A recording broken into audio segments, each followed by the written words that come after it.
Assalamualaikum warahmatullahi wabarakatuh. Nama saya Muhammad Hafizuddin bin Azmi. Jadi hari ini kumpulan kami akan membentangkan tugasan kami yang bertajuk Adat Perkahwinan Tiga Kaum Utama di Malaysia, iaitu Melayu, Cina dan India. Tanpa membuang masa lagi, kita teruskan kepada objektif tugasan. Objektif pertama ialah mengumpulkan data dan maklumat berkaitan adat perkahwinan Melayu, Cina dan India untuk membentuk makalah maklumat yang kukuh. Daripada objektif pertama ini, saya telah menggunakan website ChatGPT AI untuk memilih 3 soalan bagi mengumpulkan data dan maklumat berkaitan objektif tersebut. Dan soalan pertama ialah, apakah peranan keluarga dalam memeriahkan majlis perkahwinan di kalangan masyarakat Melayu, Cina dan India? Manakala soalan kedua ialah, apakah unsur kebudayaan atau warisan yang khusus terdapat dalam upacara perkahwinan Melayu, Cina dan India? Dan yang terakhir, soalan ketiga ialah, bagaimana adat kesan berkaitan dengan persediaan dan pakaian dalam adat perkahwinan masyarakat Melayu, Cina dan India. Tujuan saya memilih soalan tersebut bagi menekankan dengan lebih terperinci berkaitan adat perkahwinan masyarakat Melayu, Cina dan India. Ia juga menjelaskan secara terperinci mengenai peranan keluarga dalam setiap kaum bagi memeriahkan majlis perkahwinan. Tambahan pula, soalan berkaitan unsur kebudayaan juga disebut bagi melihat perbezaan antara ketiga-tiga kaum, iaitu masyarakat Melayu, Cina dan India. Dan akhir sekali, soalan ini dipilih bagi melihat gambaran dan persediaan yang diperlukan oleh setiap kaum dalam majlis perkahwinan. Seterusnya saya akan menjelaskan objektif yang kedua, iaitu menentukan peranan dan kepentingan adat perkahwinan dalam melestarikan identiti budaya kaum masing-masing. Melalui ChatGPT, kami telah memilih 3 soalan, antaranya yang pertama, bagaimana adat perkahwinan membantu masyarakat Melayu, Cina dan India untuk meneruskan nilai-nilai tradisional dalam kehidupan seharian mereka. Yang kedua, apakah kesan kepentingan adat perkahwinan dalam mengekalkan hubungan emosional dengan tradisi, adat dan nilai budaya masyarakat Melayu, Cina dan India? Dan yang ketiga, apakah perbezaan adat perkahwinan antara masyarakat Melayu, Cina dan India yang menunjukkan kepelbagaian budaya di Malaysia? Selain itu, kami akan menjelaskan kenapa kami memilih soalan tersebut. Kami memilihnya kerana untuk menentukan peranan dan kepentingan adat perkahwinan dalam melestarikan identiti budaya kaum masing-masing. Generasi muda pada zaman kini kurang menunjukkan minat terhadap adat perkahwinan kaum sendiri. Adat perkahwinan yang diamalkan masyarakat terdahulu mempunyai kelebihan tersendiri.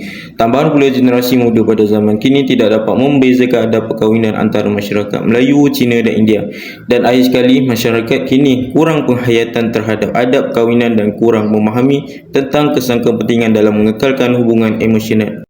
Di sini saya akan menghuraikan soalan mengenai apakah peranan keluarga dalam memeriahkan majlis perkahwinan di kalangan masyarakat Melayu, Cina dan India. Menurut daripada jawapan ChatGPT dan artikel yang saya kaji, bagi kaum Melayu, keluarga berperanan dalam memberi bantuan kewangan. Dengan kewangan tersebut, tradisi adat perkahwinan dapat diwarnai oleh pelbagai elemen budaya yang memberikan keunikan dan keceriaan. Sebagai contoh, menambahkan elemen seni iaitu bermain kompang, di mana alat bunyian seperti kompang boleh memeriahkan suasana majlis.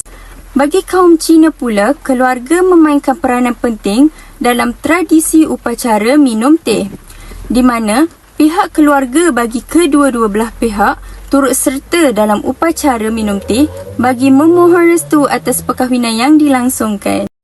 Berdasarkan jawapan daripada ChatGPT dan artikel kami kaji, bagi kaum India, keluarga juga memegang peranan penting dalam masyarakat India di Malaysia. Perkahwinan seringkali melibatkan pelbagai upacara dan tradisi yang kaya dengan makna keagamaan dan kebudayaan. Upacara penggunaan kunyit dalam mandian pengantin masyarakat India merupakan tradisi yang umum dikenali sebagai haldi atau piti dalam budaya Hindu. Menurut artikel dari Zipau, masyarakat India percaya bahawa penggunaan kunyit sebagai bahan tambahan mandian dapat memberi impak yang maksimal dalam ritual mandi bunga. Masyarakat India berpegang kepada kunyit sebagai satu herba yang mampu menjadi penawar. Dengan adat tradisi ini, pihak keluarga mempelai akan turut serta dalam meraihkan pengantin, iaitu ibu dan bapa akan menyiram air mandian kunyit untuk memberi kesegaran dan kecantikan kepada mempelai. Tradisi ini akan menambahkan lagi kemeriahan dalam majlis perkahwinan antara keluarga mempelai. Seterusnya, saya akan menerangkan tentang adat perkahwinan yang menyumbang kepada warisan budaya masyarakat Melayu iaitu pemeliharaan tradisi Islam menurut jawapan ChatGPT. Adat perkahwinan Melayu merupakan adat yang banyak dipengaruhi oleh nilai-nilai Islam. Merisik, meminang, bertunang merupakan adat-adat perkahwinan yang biasa dilakukan oleh masyarakat Melayu. Antara adat kebiasaan masyarakat Melayu yang diterima oleh Islam adalah adat meminang. Islam mengharuskan merisik gadis yang bakal dijadikan isteri. Menurut kajian kami dari kitab Sahih Bukhari, Abu Hurairah radhiyallahu anhu berkata, sabda Rasulullah sallallahu alaihi wasallam, wanita dinikahi kerana 4, kerana harta, keturunan, kecantikan dan kerana agama. Maka pilihlah yang beragama iaitu berakhlak. Nescaya kamu akan beruntung. Dalam konteks agama Islam, adat perkahwinan Melayu perlu dijalankan dengan mematuhi ajaran Islam secara holistik. Sejajar dengan itu, menurut jawapan ChatGPT, pemilihan warna dan bentuk dalam pakaian pengantin dan hiasan perkahwinan Cina membawa simbolisme budaya yang unik, mencerminkan nilai-nilai seperti kebahagiaan, kemakmuran dan keberuntungan. Dahulunya, masyarakat Cina memakai pakaian pengantin yang diperbuat daripada kain sutera yang disulami benang emas dan turut dihiasi dengan pelbagai aksesori. Menurut artikel yang kami kaji, masyarakat Cina lazimnya memilih warna yang cerah sebagai warna pada hari perkahwinan. Contohnya sama ada warna merah ataupun kuning. Mereka dilarang untuk memakai baju berwarna gelap kerana mereka mempercayai bahawa warna-warna tersebut melambangkan kematian dan kesedihan.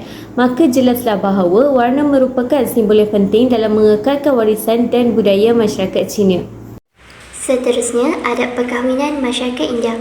Dalam masyarakat India, pertukaran hantaran bukan sahaja melibatkan barangan material tetapi juga membawa bersama simbolisme, keberkatan, persahabatan dan integrasi dua keluarga.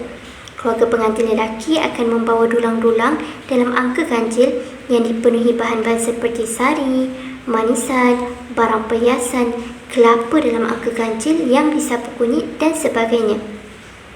Menurut artikel penulisan Jeta Tevarazan dan juga Rosazman Hussein, angka ganjil mempunyai simbolik iaitu dianggap suci dalam budaya masyarakat India. Hal ini demikian kerana setiap nombor 1, 3, 5, 7 dan 9 mempunyai kesinambungan dalam budaya dan keagamaan. Maka, nilai dan makna di sebalik hantaran memainkan peranan penting dalam mengekalkan warisan dan budaya masyarakat India. Saya akan menghuraikan tentang kepentingan adat perkahwinan.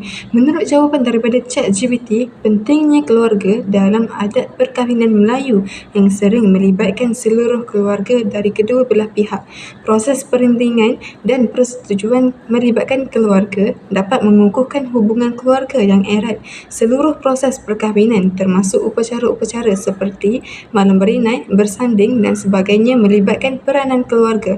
Sebelum akad nikah berlaku, keluarga dari kedua belah pihak sering berkumpul untuk berkenalan dan berunding. Pertemuan ini turut membantu memastikan keserasian dan keselesaan antara kedua belah pihak keluarga. Ini mencerminkan nilai-nilai kekeluargaan yang dihargai dalam masyarakat Melayu. Bagi masyarakat India pula, berdasarkan buku Kepelbagaian Adat Perkahwinan di Malaysia, masyarakat India masih mengamalkan kunjungan ke rumah bakal pengantin perempuan sebagai tanda kenal mengenali antara bakal pengantin lelaki dan perempuan dengan keluarga. Bakal pengantin perempuan akan memakai sari dan dipertanggungjawabkan menghidang air minuman. Pada masa itu, bakal pengantin lelaki akan memandang dengan lebih dekat lagi. Oleh hal demikian, masyarakat India menitik beratkan nilai sopan santun dengan memakai pakaian tradisi oleh nenek moyang mereka serta nilai menghormati kepada tetamu, terutamanya keluarga di sebelah bakal pengantin lelaki. Adat perkahwinan yang diabadikan ini dapat menjadi nilai yang berterusan kepada masyarakat India pada generasi kini. Selain daripada itu, sebutan Orvanuko Oruti membawa maksud perkahwinan hanya sekali bagi seseorang itu. Majoriti orang Tamil Malaysia tetap berpegang teguh kepada nilai ini sehingga ke hari ini. Nilai ini dipertahankan berdasarkan keadilan kepada kaum wanita. Amalan berkahwin sekali turut menunjukkan penghargaan serta hormat kaum lelaki terhadap nilai kewanitaan. Seterusnya kami akan membincangkan tentang soalan apakah perbezaan adat perkahwinan antara masyarakat Melayu, Cina dan India yang menunjukkan kepelbagaian budaya dari Malaysia. Menurut jawapan ChatGPT dan artikel yang telah kami kaji, akad nikah adalah upacara penting bagi masyarakat Melayu. Ia juga merupakan syarat wajib dalam upacara perkahwinan menurut agama Islam. Kebiasaannya, majlis ini akan dihadiri oleh keluarga dan sahabat terdekat kedua-dua belah pengantin. Tujuannya ialah bagi memeriahkan lagi suasana akad nikah. Upacara ini merupakan satu cara penyerahan mas kahwin daripada pengantin lelaki kepada pengantin perempuan. Korang tahu tak apakah maksud mas kahwin? Mas kahwin menurut artikel Abdul Ghani ialah satu pemberian sebagai tanda pengiktirafan dan penghargaan yang tinggi kepada kaum perempuan. Okey, seterusnya saya akan menghuraikan adat-adat perkahwinan kaum India di Malaysia. Menurut ChatGPT, adat-adat perkahwinan kaum India di Malaysia begitu banyak. Salah satunya yang saya akan huraikan ialah pertukaran tali keranji. Pertukaran tali keranji ini adalah salah satu tradisi budaya orang-orang India di mana pengantin perempuan dan pengantin lelaki bertukar-tukar tali atau tali leher sebagai simbol kesatuan dan kesetiaan dalam perkahwinan. Manakala merujuk artikel yang kami kaji, terdapat pelbagai jenis tali dan ia mengikut suku-suku masyarakat India. Pertukaran tali keranji ada perubahan iaitu pertukaran tali keranji digantikan dengan emas dan ada segelintir masyarakat India menggantikan tali setelah 3 bulan perkahwinan berlangsung. Penyediaan tali ini dilakukan selama 7 atau 9 hari sebelum hari perkahwinan dan pertukaran tali ini mengikut atas kemampuan masing-masing. Seterusnya saya akan menghuraikan sedikit adat-adat perkahwinan kaum Cina di Malaysia. Terdapat banyak adat-adat perkahwinan kaum Cina di Malaysia. Salah satunya ialah ampau. Menurut ChatGPT, ampau secara umumnya diberikan oleh tamu undangan kepada pasangan pengantin sebagai tanda ucapan selamat dan doa untuk kebahagiaan mereka. Akhir sekali, menurut buku yang telah kami kajikan pada minggu lepas, antaranya ialah tetamu membawa ampau ketika datang ke majlis sebagai penghormatan dan keberuntungan kepada pengantin.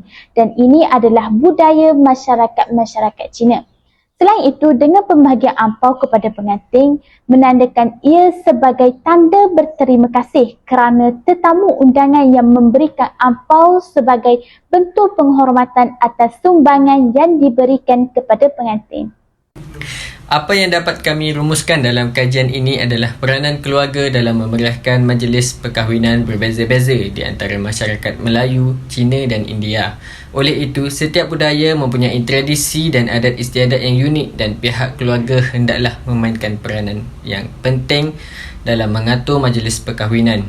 Kajian ini menunjukkan kepentingan adat perkahwinan untuk meneruskan nilai-nilai tradisional dalam kehidupan seharian seseorang. Contohnya, adat perkahwinan Melayu yang sering melibatkan seluruh keluarga dari kedua belah pihak. Proses ini dapat membina dan mengukuhkan hubungan keluarga yang erat. Kami mencadangkan setiap masyarakat agar bekerjasama dan tolong-menolong dalam persediaan untuk memeriahkan suatu majlis perkahwinan. Proses ini melibatkan keluarga dalam persediaan majlis perkahwinan seperti pemilihan tema dan hantaran. Kami juga mencadangkan agar setiap masyarakat memelihara tradisi dan adat resam budaya masing-masing. Perkahwinan seringkali dilihat sebagai pembentuk keluarga yang stabil dan sebagai satu langkah penting dalam memupuk nilai-nilai kekeluargaan. Adat perkahwinan mendorong tanggungjawab, kasih sayang dan kerjasama antara pasangan suami isteri serta keluarga yang terlibat.